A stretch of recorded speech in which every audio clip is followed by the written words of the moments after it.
դժվարությունների տեսանկյունից մենք մի փոքր ավելի խոսեցինք, թե առհասարակ այսօրվա դպրոցի ներսում ինչ դժվարություններ կան, այսպես ասած, տարբեր շերտերում, հա, որոնց որ մենք բախվում ենք, եւ եթե հիմնական մի քանի կետ առանձնացնեմ, ապա դա կլինի ընդհանուր դիմադրությունը, որը որ բխում է հիմնականում այսպես ասած կոմֆորտ զոնայի մեջ մնալու ցանկությունից, որովհետև այդտեղ ավելի քիչ անորոշություն կա, ավելի շատ ապահովություն կա եւ ինչ որ առումով կրկնությունը այս պարագայում ավելի հեշտացնում է ճանապարհը, հա, քանի որ ավելի քիչ անկանխատեսելի դժվարություններ եւ մարտահրավերներ կարող են առաջանալ։ Մյուս կետը, որ Սոֆյան մեր խմբից առանձնացրեց, դա սոցիալական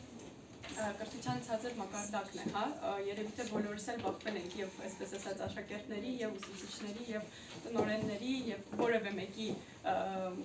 օղակում տարատեսակ իրավիճակների, որոնց որ բնականաբար